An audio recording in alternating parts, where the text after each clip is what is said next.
આજની સામાન્ય સભા ખાસ સામાન્ય સભા રાખવામાં આવેલ હતી અને એમાં ખાસ તો બધી સમિતિઓની વરણી અને સમિતિની રચના કરવાની હતી.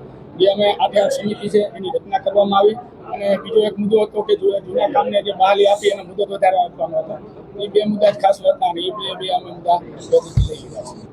વરસાદ નથી એ તો પહેલાં તો થોડી કુદરતી બાબત છે. બાકી તો અમારી સિંચાઈની યોજનાઓ જે કામ અત્યારે ચાલુ છે અવિરત, અત્યારે આવી પરિસ્થિતિમાં જ્યાં જ્યાં કામ થઈ શકે તેમ છે એ કામો બધા અત્યારે અમારે પ્રગતિ ઉપર છે અને લગભગ મને નથી લાગતું કે અમુક વિસ્તાર બાકી છે.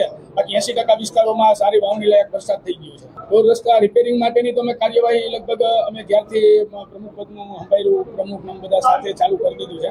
પણ વચ્ચે એક પ્રશ્ન તો આપ પણ જાણો છો કે યુદ્ધના લીધેથી એક ડામરની બહુ અછત હતી અને એ અછતને કારણે થોડુંક કામ વિક્ષેપ પડ્યો છે. પણ હવે રેગ્યુલર બધું ચાલુ થઈ ગયું છે અને બધા લગભગ ખાડા પૂરવાનું કે પેચવર્ક આ તે બધું અમે કામ કરાવ્યું. પહેલી વસ્તુ તો આ હાલ તત્વજ્ઞની વાત છે.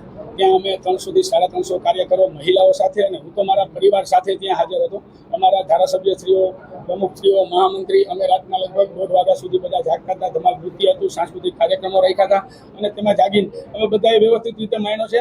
આ હાવ તત્વજ્ઞની હાવ વિરોધાભાસી વાત છે. એટલે હિત શત્રુઓ પણ હોઈ શકે કારણ કે જેમ જેમ આપણે ક્યાંક આગળ વધી છીએ રાજકીય રીતે એવી રીતે થતા હોય એટલે કોઈને કેમ શું થયું હોય અથવા કેવી રીતે આ લોકોએ છાપ્યું અથવા કોઈએ કેમ આવા મેસેજ આપ્યા એ બાબતની તો તપાસનો વિષય. તો મને નથી બાકી તો ત્યાં તો અમારા બધા અમારા જ હતા. ભારતીય જનતા પાર્ટીના હું કહું છું 4 તાલુકા પણ લીકેજ એટલે એ પ્રશ્ન જ છે નહીં. પણ હવે પ્રશ્ન જ નથી તો લીકેજ થવાનું વાત ક્યાં છે? કારણ કે ત્યાં અમારે પ્રશિક્ષણ વર્ગ હતો 100% હાલે થાય છે એવું પણ છતાંય અમે અમારી રીતે જે અમારે કામ કરવાનું છે એ અમે અમારી રીતે કરશું.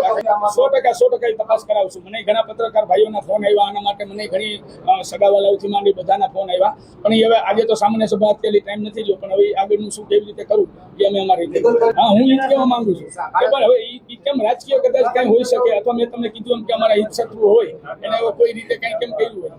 બાકી તો અમે બધાને સાથે જ હતા. એના માટે અમે આરોગ્ય વિભાગને તમામ અધિકારીઓને બધાને સૂચના આપી દીધી છે કે ભાઈ જે કાંઈ કરવું પડે, ક્યાંય ગંદકી કે પાણીના ક્યાંય બગાડ થતા હોય અથવા ક્યાંય છંટકાવ કરવો પડે એ માટે પીએચસી સીએચસી તમામને અમે અગાઉ લગભગ 1 મહિના પહેલા સૂચના આપી દીધી છે. પેચવર્ક તો એવા કામો છે કે જ્યાં 5-7 વર્ષ પહેલા રોડના કામ થઈ ગયેલા હોય ને જ્યાં રોડા પડ્યા હતા એવા કામો છે. બાકી જે ગેરંટી વાળા કામો છે એવા કોઈ મારા ધ્યાનમાં હજી આવ્યા નથી કે જેમાં ખાડા પડ્યા હોય એવું.